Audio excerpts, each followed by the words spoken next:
بسم اللہ والصلاة والسلام علی رسول اللہ اشہد ان لا الہ الا اللہ وحدہ لا شریک لہ واشہد ان محمدا عبدہ ورسولہ صلی اللہ علیہ وسلم۔ سامعین مکرم، اللہ رب العالمین کے بارے میں ہماری جیسی سوچ ہوگی ویسے ہی اللہ رب العالمین ہمارے ساتھ سلوک کریں گے۔ اگر ہماری سوچ بہت اچھی ہے، ہمارا توکل کا لیول بہت ہائی ہے تو اللہ رب العالمین ہمیں اسی طریقے سے ادا کریں گے۔ اگر ہم اپنے ایمان میں کمزور ہیں کہ پتہ نہیں اللہ تعالیٰ نے دینا ہے کہ نہیں دینا، پتہ نہیں اللہ رب العالمین یہ کر سکتا ہے کہ نہیں کر سکتا، یہ تو ویسے ہمیں یقین ہے کہ اللہ رب العالمین سب کچھ کر سکتا ہے، لیکن جب کرنے کی باری آتی ہے نا، یہ مانگنے کی باری آتی تب ہمارا ایمان وہ ڈگمگا سا جاتا ہے اور ہم اپنے ایمانی لیول میں بہت کمی کا شکار ہو جاتے ہیں۔ جب عمل کی باری آتی، نبی مکرم صلی اللہ علیہ وسلم ارشاد فرماتے ہیں، صحیح بخاری وغیرہ کے اندر روایت موجود ہے، سیدنا ابو ہریرہ رضی اللہ تعالیٰ فرماتے ہیں، رسول اللہ صلی اللہ علیہ وسلم نے ارشاد فرمایا، یقول اللہ تعالی، اللہ تعالیٰ فرماتے ہیں، انا عند ظن عبدی بی، میں اپنے بندے کے ساتھ ویسا سلوک کرتا ہوں جیسا وہ میرے بارے میں گمان رکھتا ہے۔ جو بندہ میرے بارے میں جیسا سوچے گا میں اس کے ساتھ ویسا ہی گمان رکھوں گا۔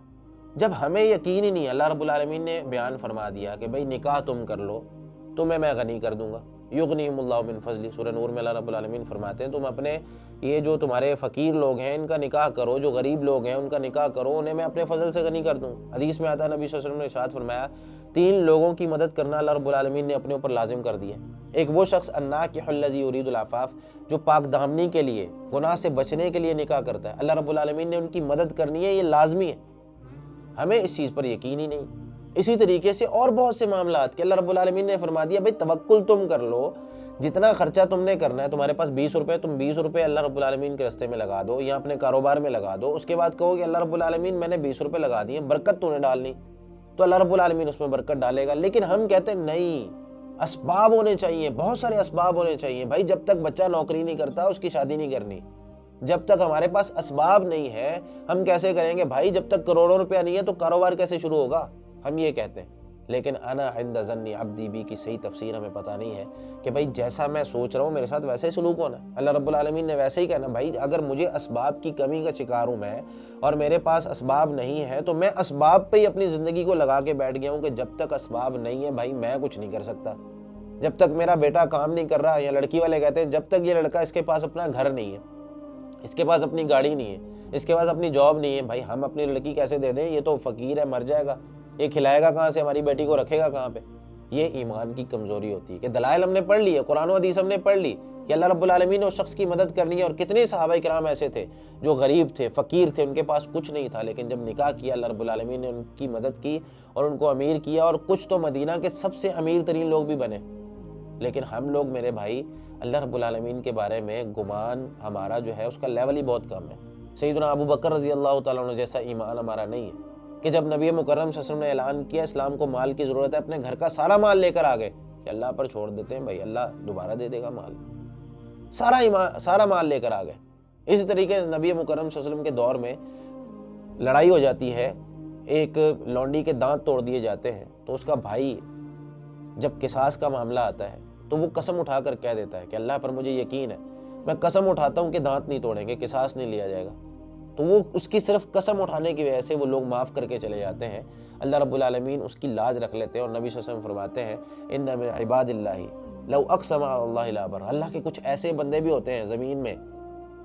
اگر وہ قسم اٹھا لیں اللہ ان کی قسم پوری کر دیتے ہیں، کیونکہ انہیں اللہ پر یقین ہوتا ہے۔ وہ اللہ رب العالمین کے بارے میں ان کا جو ایمان ہوتا ہے انا عند ظن عبدی بی کے مطابق ہوتا ہے کہ اللہ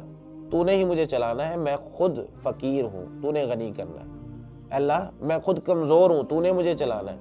اور پھر حدیث میں کیا آتا ہے، جب بندہ اللہ رب العالمین کی طرف جاتا ہے نا، حدیث میں آتا ہے نبی صلی اللہ علیہ وسلم نے ارشاد فرمایا، وَأَنَا مَعَهُ إِذَا ذَكَرَنِي، اللہ رب العالمین فرماتے ہیں جب بندہ مجھے یاد کرتا ہے نا تو میں اس کے ساتھ ہوتا ہوں۔ فَإِن ذَكَرَنِي فِي نَفْسِي ذَكَرْتُهُ فِي نَفْسِي، اگر بندہ مجھے اپنے دل میں یاد کرتا ہے نا تو میں اس کو اپنے دل میں یاد کرتا ہوں۔ وَإِن ذَكَرَنِي فِي مَلَئٍ ذَكَرْتُهُ فِي مَلَئٍ خَيْرٍ مِّنْهُ، اگر وہ جماعت میں بیٹھ کے مجھے یاد کرتا ہے نا، 10 لوگوں میں بیٹھ کے یاد کرے گا تو میں اس سے اچھی جماعت ہے میرے پاس فرشتوں کی، ان میں بیٹھ کے اس کو یاد کرتا ہوں۔